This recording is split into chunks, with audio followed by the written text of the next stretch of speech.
নমস্কার।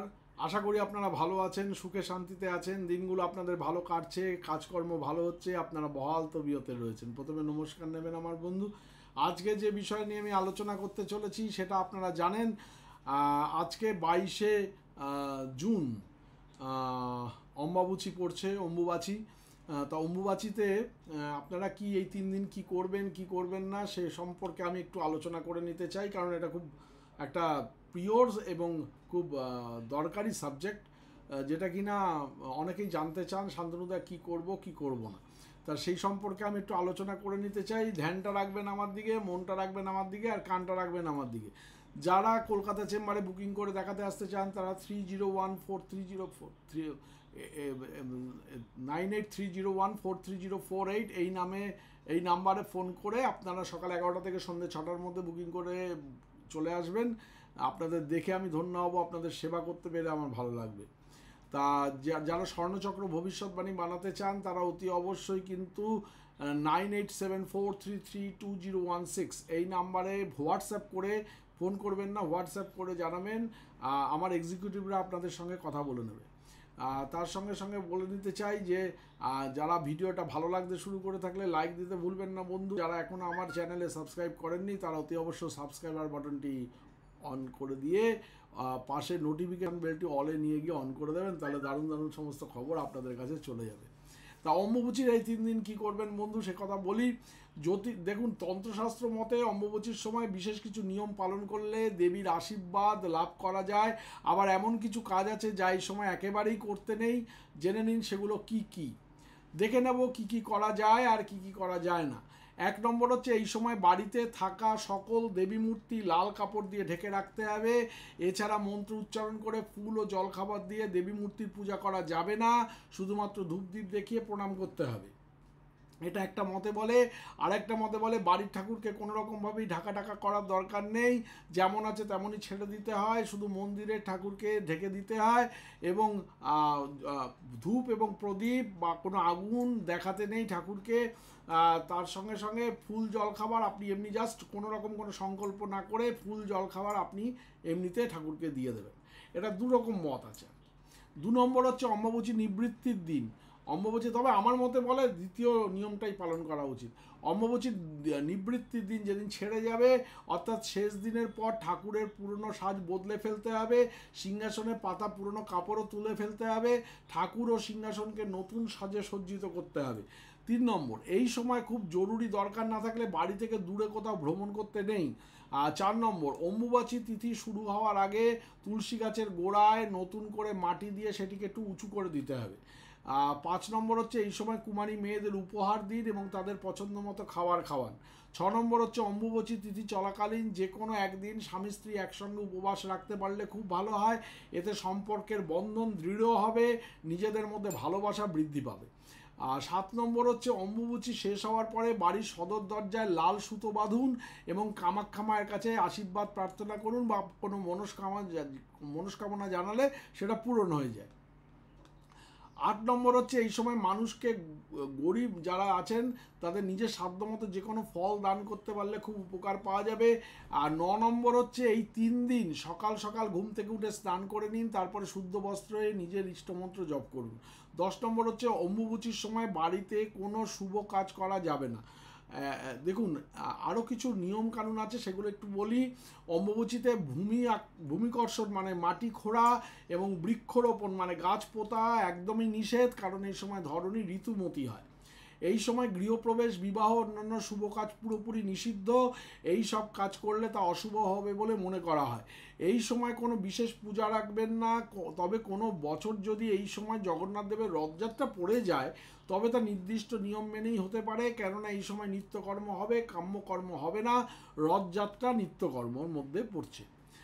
যারা আদি শক্তির বিভিন্ন রূপ যেমন কালী, দুর্গা, জগদ্ধাত্রী, বিপত্তারিণী, শীতলা, চণ্ডীর মূর্তি পট পুজো করেন তারা মূর্তি বা পট লাল কাপড়ে ঢেকে রাখবেন।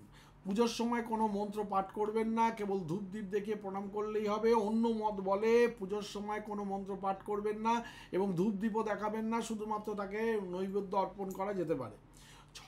নম্বর হচ্ছে অম্বুবাচীতে ভুলেও মূর্তি বা পট স্পর্শ করবেন না। অম্বুবাচীর নিবৃত্তির পরে আচ্ছাদন খুলে আসন ধুয়ে দেবীকে স্নান করিয়ে পূর্বের মতো পূজা এবং আমদুধ নিবেদন করবেন। এবার তুলসী গাছের গোড়া এই সময় মাটি দিয়ে একটু উঁচু করে দেবেন। যারা শাক্ত মতে দীক্ষিত তারা জপ করতে পারবেন, কারণ জপে কোনো দোষ নেই। অম্বুবাচীতে গুরু পূজা করা চলবে। গুরু যদি নারী হন অর্থাৎ গুরু মা হন তাহলেও পূজা করা চলবে। অম্বুবাচীর সময় যে কোনো সম্প্রদায়ের দীক্ষিত ব্যক্তিরা মেনে চলুন কিছু নিয়ম, সেটা আমি বলছি। অম্বুবাচীতে গুরু মন্ত্র, গুরু যিনি যে মন্ত্রটা দিয়েছে গুরু প্রদত্ত নিজ ইষ্টমন্ত্র যত বেশি সম্ভব জপ করলে খুব ভালো ফলাফল পাবেন।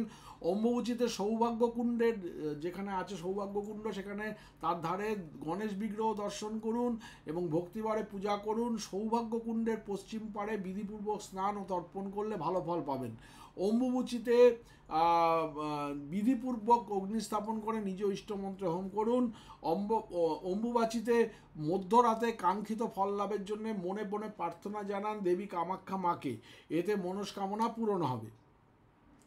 প্রচলিত বিশ্বাস অনুযায়ী কামাখ্যার উপাসনা করলে দেবী শীঘ্র ফল প্রদান করেন।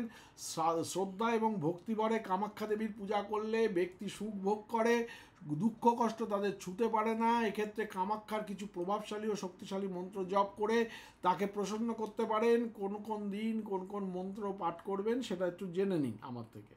সেটা হচ্ছে কামাখ্যার বীজ মন্ত্র। কামাখ্যার এই বীজ মন্ত্র অত্যন্ত শক্তিশালী। এই মন্ত্র জপের প্রভাবে গৃহস্থ জীবনে আনন্দ সমৃদ্ধির আগমন ঘটে, পাশাপাশি ধনাগমের পথ প্রশস্ত হয়, এমনকি ব্যক্তির সমস্ত মনস্কামনা পূরণ হয়। যে জাতক নিয়মিত এই বীজ মন্ত্র জপ করে তাদের জীবনে সুখ সমৃদ্ধি ধনাগম বরাবরের জন্য বজায় থাকে। প্রতিদিন সকালে উঠে স্নানাদি করার পর কামাখ্যা মায়ের পুজো করুন। তারপর এই বীজ মন্ত্রটি 3 মালা জপ করুন, মানে অর্থাৎ 108 × 3। মন্ত্র জপ শেষে মনস্কামনা পূরণের জন্য কামাখ্যার কাছে প্রার্থনা করুন। 41 দিন পর্যন্ত লাগাতার এই মন্ত্র জপ করলে সুখ সমৃদ্ধি, কেরিয়ার, ব্যবসায় বৃদ্ধি দেখা দেবে। কামাখ্যা দেবীর বীজ মন্ত্র হলো ক্লিং ক্লিং কামাখ্যা ক্লিং ক্লিং নম। ক্লিং ক্লিং মানে আগে ওং বা বোম বসিয়ে নেবেন। ক্লিং ক্লিং কামাখ্যা, ওং ক্লিং ক্লিং কামাখ্যা ক্লিং ক্লিং নম। ওং ক্লিং ক্লিং কামাখ্যা ক্লিং ক্লিং নম। এই মন্ত্রটি জপ করলে কামাখ্যা দেবীর সাথে গভীর সংযোগ স্থাপন হয় এবং আধ্যাত্মিক শক্তি বৃদ্ধি পায়। আর যেটা বলছিলাম সেটা হচ্ছে মন্ত্রের অর্থটা অনেকে জানেন না। এই মন্ত্রটা কামাখ্যা দেবীর বিভিন্ন রূপের প্রতীক হিসাবে এই মন্ত্রটা তৈরি করা হয়েছিল আর কি। মন্ত্রের উপকারিতা: এই মন্ত্র জপ করলে মন শান্ত হয়, মানসিক চাপ কমে এবং ঘুমের মান উন্নত হয়। জপের নিয়মটা হচ্ছে প্রতিদিন সকালে বা সন্ধ্যায় জপ করা যেতে পারে। মন্ত্রের সাথে সম্পর্ক হচ্ছে এই মন্ত্রটি কামাখ্যা দেবীর সাথে গভীর সম্পর্ক স্থাপন করতে সাহায্য করে। কামাখ্যা দেবী যিনি শক্তি ও নারীত্বের প্রতীক, কামাখ্যা মন্দিরের প্রধান দেবী। এই মন্দিরটি কামাখ্যা জেলার, আপনারা জানেন কামরূপ জেলার কামাখ্যা পাহাড়ে অবস্থিত। এই মন্ত্র জপ করার মাধ্যমে আপনি কামাখ্যা দেবীর আশীর্বাদ লাভ করতে পারবেন। কামাখ্যার প্রণাম মন্ত্রটি একটু বলছি, মন দিয়ে শুনুন, পরে এই ভিডিওটি চালিয়ে চালিয়ে শুনে নিয়ে লিখে নিয়ে তারপরে করবেন। কামনাং দেহি মে নিত্যং কামেশ্বরী নমস্তুতে। কামনাং দেহি মে নিত্যং কামেশ্বরী নমস্তুতে। কামদে কাম রূপন্থে শুভগে সুরসেবিতে। কামদে কাম রূপস্থে শুভগে সুরসেবিতে। আবারও বলছি, কামনাং দেহি মে নিত্যং কামেশ্বরী নমস্তুতে। কামদে কামরূপস্থে শুভগে সুরসেবিতে। করমি দর্শনাং দেব্যাহ সর্বকামার্থ সিদ্ধয়ে। এই কামাখ্যা দেবীর পূজার সময় কোনো কামাখ্যা মন্ত্র জপের আগে দেবীর এই প্রণাম মন্ত্র জপ করা আবশ্যক। এর দ্বারা দেবীকে স্মরণ করা এবং তার কাছ থেকে পূজা বা তন্ত্র সাধনা সম্পন্ন করার জন্য প্রার্থনা করা হয়। তাই কামাখ্যার কোনো রকম মন্ত্র জপ করার পরে এই মন্ত্র অবশ্যই জপ করতে হবে। কামনাং দেহিমে নিত্যং কামেশ্বরী নমস্তুতে। কামদে কামরূপস্থে শুভগে সুরসেবিতে। করমি দর্শনাং দেব্যাহ সর্বকামর্থ সিদ্ধ হয়। আচ্ছা, এইটা অতি অবশ্য মনে রাখবেন। কামাখ্যা মায়ের এই যে পূজা, এই 3 দিন কখনো কাপড় কাচবেন না, কাপড় ঠুকে ঠুকে কাচবেন না। ওয়াশিং মেশিনে কাচতে পারেন, কোনো অসুবিধা নেই। কাপড় ঠুকে ঠুকে কাচবেন না। কোনো ফল কোনো বাড়ির মেয়েরা বা কোনো সবজি বাড়ির মেয়েরা কাটবেন না। চেষ্টা করবেন বাড়ির পুরুষকে দিয়ে কাটাতে। আর যদি পারেন যারা মানে প্রসূতি আর কি, যারা গর্ভধারণ করে রয়েছেন, তারা কোনো রকম কোনো অন্যায়, অবিচার, অনাচার বা ব্যভিচারের দিকে মন দেবেন না।